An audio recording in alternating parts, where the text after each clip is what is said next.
ఈరోజు తన హోదాకి మించిన మాటలు మాట్లాడుతా ఉన్నాడు. కేసీఆర్ గారి గురించి తన హోదాని మించి మాట్లాడుతా ఉన్నాడు కడియం శ్రీహరి గారు. తెలంగాణ సెంటిమెంట్ ఇంకెంతకాలం వాడుకుంటాం అంటున్నాడు కడియం శ్రీహరి గారు. నీ లేక కేసీఆర్ గారు ఆత్మగౌరవం తాకట్టు పెట్టుకోలేదు ఎప్పుడు కూడా. నీ లేక ఎప్పుడు వేరే సలకు పోలేరు కేసీఆర్ గారు. నీ లేక ఎప్పుడు పదవుల కోసానికి పాకుపడలేదు కేసీఆర్ గారు.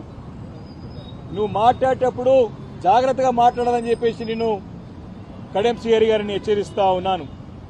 తెలంగాణ రాష్ట్రాన్ని 13 సంవత్సరాలు తెలంగాణ ప్రాంతంలో ఉన్నటువంటి అందరినీ కూడా జాగృతం చేసి అన్ని వర్గాల ప్రజల్ని అందరి కూడా ఉద్యోగస్తుల్ని అదేవిధంగా కవులని కళాకారులని అందరూ కూడా అన్ని పార్టీల వారిని కూడా తాటిపైకి తీసుకొచ్చి 13 సంవత్సరాలు నిర్విరామంగా ఉద్యమం చేపట్టి తన ప్రాణాన్ని సైతం లెక్క చేయకుండా ప్రాణ త్యాగానికైనా సిద్ధపడి తెలంగాణ రాష్ట్రాన్ని సాధించిన నాయకుడు కేసీఆర్ గారని చెప్పి పదే పదే అన్నావు. నువ్వు కాదా కడియం శ్రీహరి గారిని నేను ప్రశ్నిస్తా ఉన్నాను. ఈరోజు ఆ రోజు దేవుడుగా ఉన్నటువంటి కేసీఆర్ గారు ఈరోజు నీకు చిన్నగా కనపడుతున్నాడా? దీనికి ప్రజల్లో ఏ ముఖం పెట్టుకొని మాట్లాడుతున్నావు అని చెప్పేసి నేను కడియం శ్రీహరి గారిని ప్రశ్నిస్తా ఉన్నాను. తెలంగాణ అంటేనే కేసీఆర్, కేసీఆర్ అంటేనే తెలంగాణ.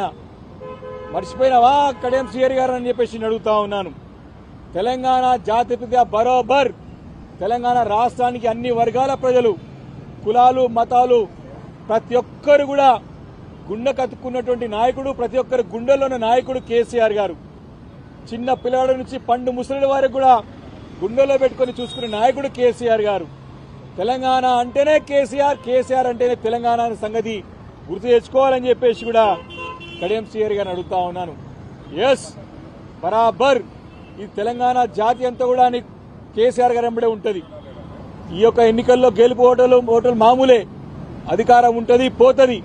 నీ లేక అధికారం ఉంటే లేక లేకుండా మాట్లాడే నాయకుడు కేసీఆర్ గారు కాదు అని చెప్పేసి ఒకసారి గుర్తు చేసుకో కడియం శ్రీహరి.